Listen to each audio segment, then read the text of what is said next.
Hey guys, welcome to Under the Arch Sports. I'm Eric Hobbs, And I'm David Willingham. and the Blues are in the Stanley Cup playoffs. The eight seed, well, they're taking on the Winnipeg Jets, and we're going to talk about this series and what we think is going to happen.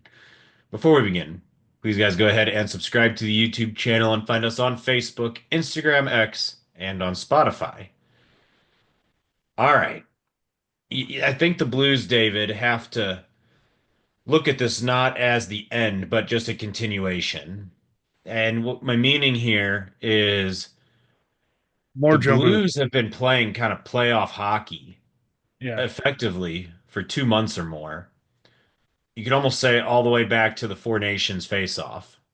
Since then, best record in the league and trying to catch everybody for a playoff spot, and they got there.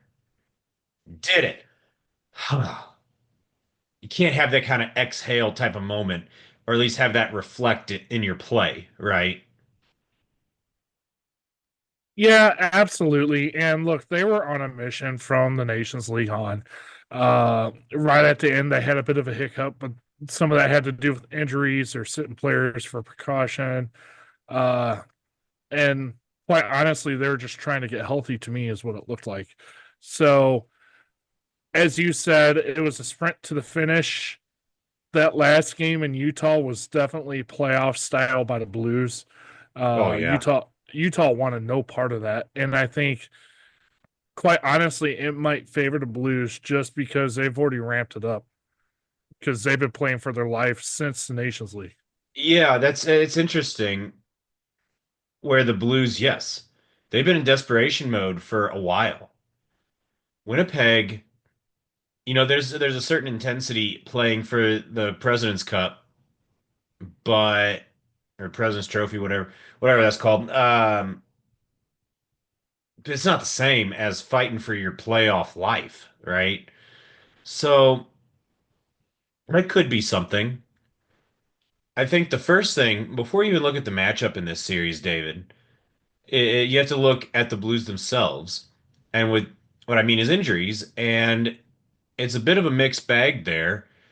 Robert Thomas left the game against Utah, but the word is that that was precautionary, and he should be good to go for the playoffs. And that's huge. Well, and especially if that's the case, I don't blame the Blues at all because that game was in the hand after the first period. So Yeah, there's four no nothing point. after one. Yeah, may as Yeah, well. there's no point in pushing your top guys and getting them injured right before the playoffs. Yeah.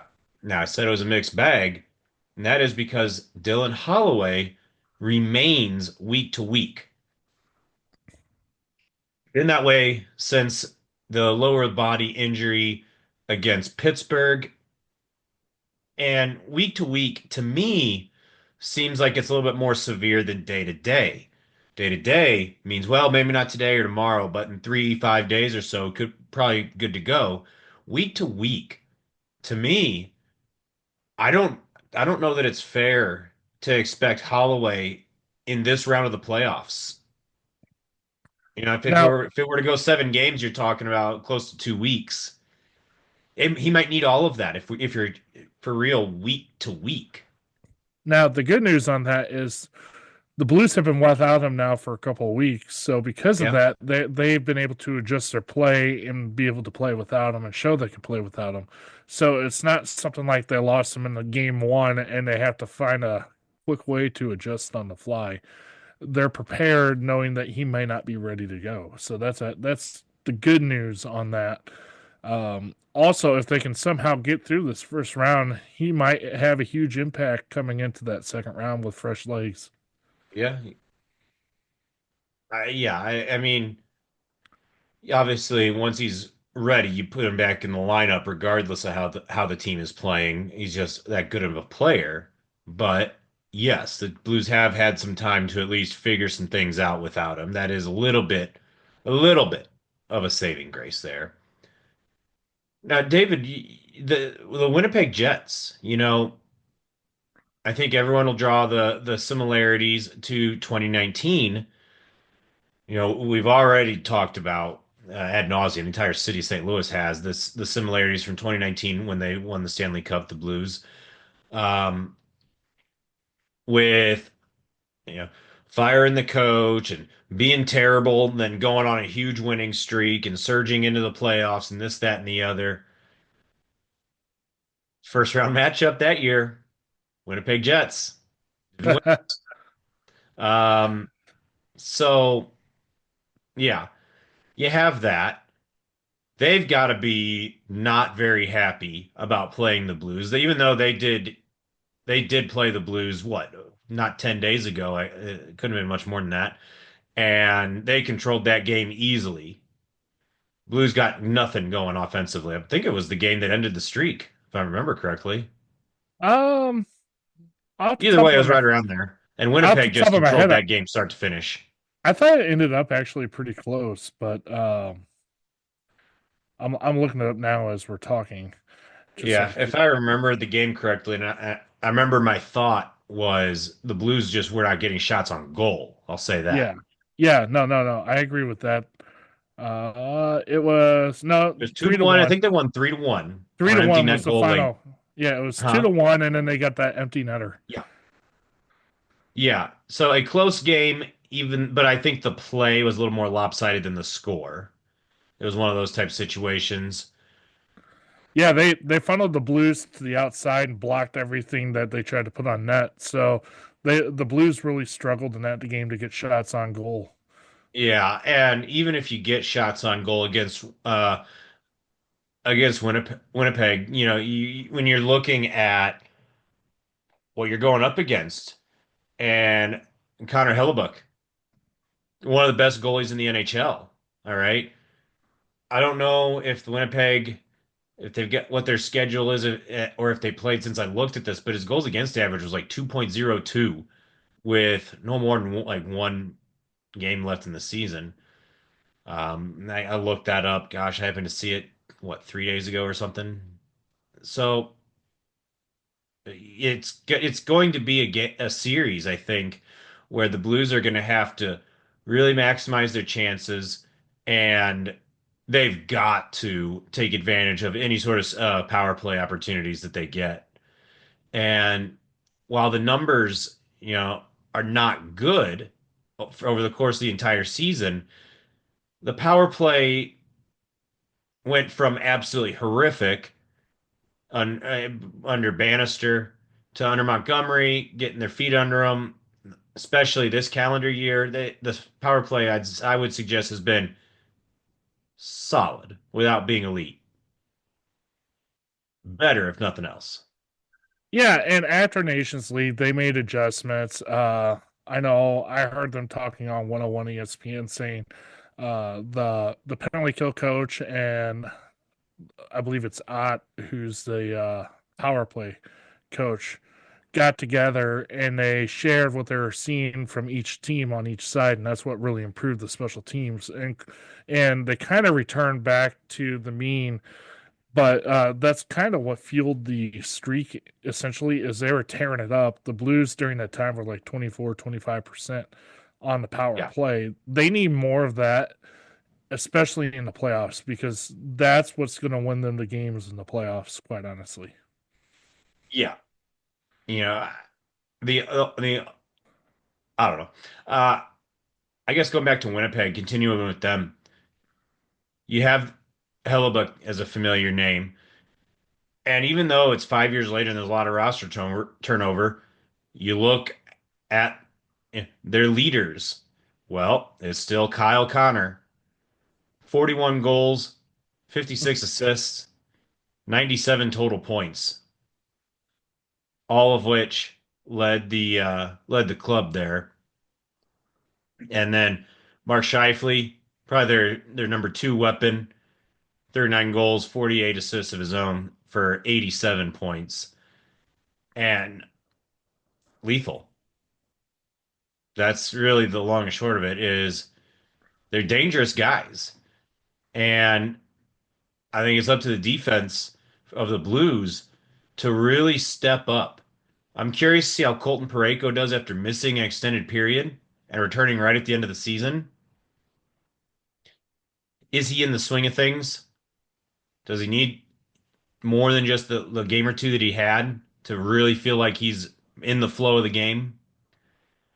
I don't think the Blues can afford many defensive lapses at all because I think you assume that Winnipeg's defense is going to be very good. Well, and I would say Winnipeg might need a game or two to get into the playoff swing, but they are opening up at home Yeah. because they are the President Cup winners, if you will. So they're going to be pumped and they're going to be ready to go, and they're probably going to have the 2019 series on their mind where they got eliminated right away. So they're going to be expecting the Blues to try jump on them, and they're going to do whatever they can to stop that momentum. Yeah, I wouldn't be surprised if Winnipeg is approaching this game one as almost a must win. As strange as that is, I don't know. Well, You can't re it's not truly a must win. Make no mistake. But given the history that some of these guys are going to remember, the fans just because you can feel nervous tension in a building. Blues win game one. Game two is going to be a very nervous building up there in Winnipeg. Was it the Rogers Center? I might be thinking of the wrong place. I don't know what their place Rogers is is called. Rogers Center's Detroit. Oh, well, yeah. I'm pretty sure. Um, whatever their arena's called, I forget off the top of my head. It, it's one where Winnipeg does not want to get down 1-0 to a team that's been streaking since the Four Nations face-off, that has this history. It's huge for them, probably more so than it is for the Blues, even though Now, it's a playoff series. now on the flip side, if the Blues can go up there and steal a game, they Mm, have that home winning streak going still. I think it's at 12. They're very, very tough to beat at home. So if they can somehow steal one on the road to open up this series, in my opinion, that's going to put them in the driver's seat just because of how they control things on home ice. But make no mistake, Winnipeg is a very, very good team and could easily sweep the Blues if they get yes. rolling. So, And we've made it this far. We haven't even talked about Jordan Bennington and just the role he's been on. And as we saw in the Four Nations face-off, if this comes down to a late series type of thing, an elimination game, a game seven, I think everybody in this series knows that Jordan Bennington is capable of just standing on his head and stealing one for the Blues. now the good news is you're not going to see him in a shootout because we're in the playoffs. There you go. The bad Now, news is you could have a game like they had, I don't remember what year it was, against the Chicago Blackhawks where they had 3 overtime periods and were just gassed. Uh, but it did make for entertaining hockey. So it's going to be a lot of fun to watch, that's for sure. yeah, now let's do a little predictions here. Get some picks. For me, David, Dylan Holloway's health is a big factor here. I would, I honestly think I might pick the Blues in seven if Holloway were healthy. As it is, I I don't see a way he's back for the first four games. So you got to get to those last three games for it to even matter. I got Winnipeg eliminating the Blues in a hard fought and close series, but Winnipeg in six. And that's quite honestly where I was thinking too. Um, if the Blues can get 1 or 2 wins up there, they'll drag this thing out to a game seven. If Winnipeg goes on a roll up there, this thing could be over real quick. Um, just for parity's sake, I'll say Winnipeg in five. Uh, Yeah, just because they're that good, but at the same time, Mizzou's been playing so, or not Mizzou, sorry. At the same time, the Blues have been playing such good wrong hockey. video. Yeah, I could see them totally I could totally see him totally making a stand and pulling this off. Quite honestly, it just depends on which way the puck falls. Quite honestly, so with their speed and kind of what I saw last time when I played the Blues, because make no mistake, the Blues were still hot at that time, and they just stifled them. I just think this is going to be a quick one with Winnipeg winning in five. Yeah, and it's more about Winnipeg just being that good than the Yeah. Blues being, yes, oh, the streak was great, but that was kind of a fluke, and nothing like that. It's just Winnipeg's that good. However, the Blues had a team like that. I want to say it was 2001, where they won the Presidents Cup and then just fell flat in the first round. So it can Sharks. happen. The Yeah, 2000 uh, Sharks. yeah, it can happen. So I'm excited. It's been 2 years since the Blues had playoff hockey. Um, they finally look like they're going in the right direction. Hats off to Montgomery for getting this team to playing the way they are. Because let's face it, the players on this team ran off two different coaches. So heck of a coaching job to get this team turned around. And I'm excited to see what they can do. And who knows, they could go on a run if they pull this off. If they don't, they still have a foundation to build off of for next year now. And there's a lot of excitement around this team. So it's going to be a lot of fun to watch. And I'm hoping for the Blues to pull this thing out so we can do some more of these videos. But until then, keep watching us here at Under the Arch Sports, and we'll keep you updated with our reactions.